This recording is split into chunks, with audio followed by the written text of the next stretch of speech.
Hello and welcome back. So in this lecture we will be continuing our game development.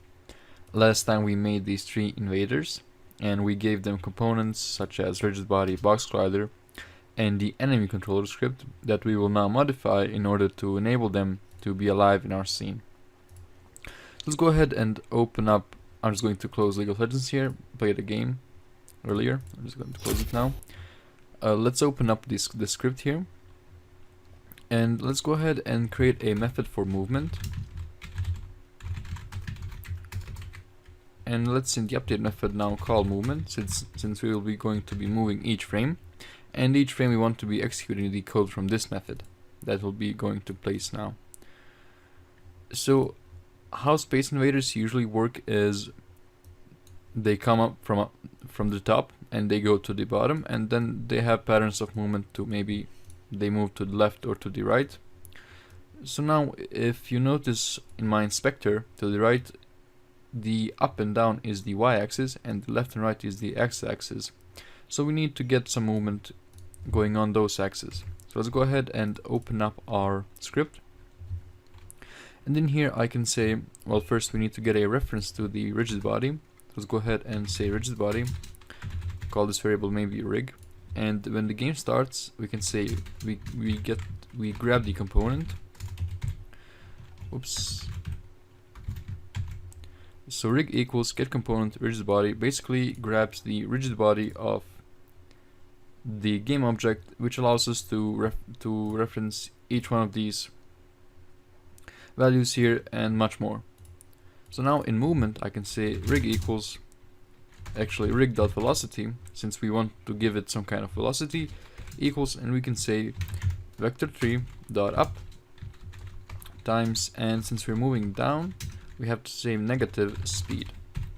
Okay, and now this should work if I give him some kind of speed value of 5, and if I drop this invader into the scene he should move downwards, and he in fact does move downwards. But we don't want him to move downwards, we want him to move down and to the left. So let's go ahead and instead of doing this, we don't want to use one vector.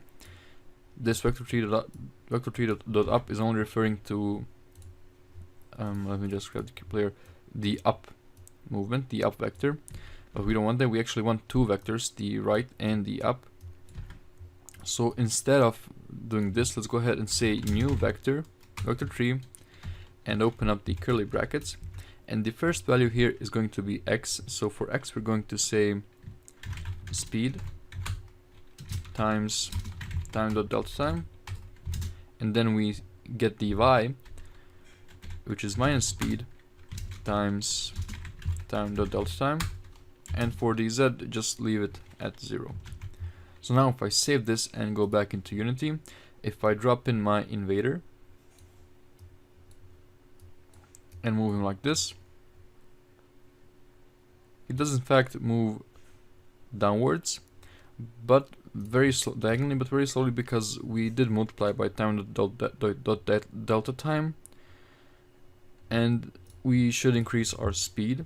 So let's say 50. Let's try that. Okay, still slow. Let's say 80. Okay, maybe 120. Okay, I guess around 150 will be fine. But we don't want him to move in diagonally in one direction. We want him to be switching up directions. So let's go ahead and back in our script, let's create a boolean called direction switch. I'll call it direction switch. And basically a boolean can only be a 0 or a 1. And how we're going to do this is basically when this is a 0, we're going to move him to the right, and when it's a 1, we're going to move him to the left. So if it's true, if it's false, move to the 0, if it's 1, move to the right. And in the start method, let's set that direction switch to be equal to false. And in here, in the movement method, I'm going to say if direction switch is true, move him like this, else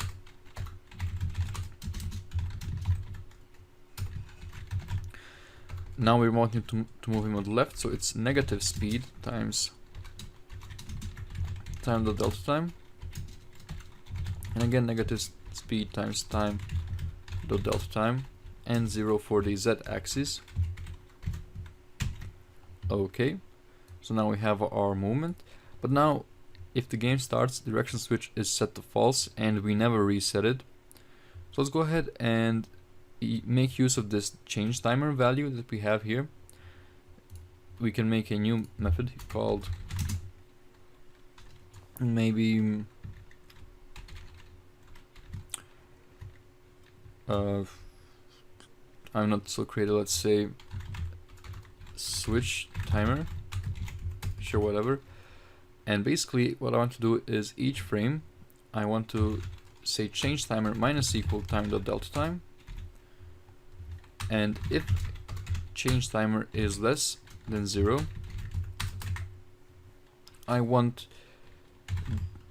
to change the value of the direction switch. Basically, if direction switch is true, set it to false, else set it to true. And also we want to reset our change timer. But how do we know what was the first value of change timer? Since each frame now it is reduced, we don't know what was the original value. So to get the original value, we need to create a new, let's call it float max timer. And when the game starts, let's go ahead and say max timer is equal to change timer. And now when change timer is less than 0 and we want to reset it, we simply say change timer is equal to max timer.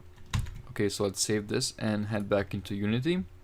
And here our invader is placed, and I can drag him up and run this.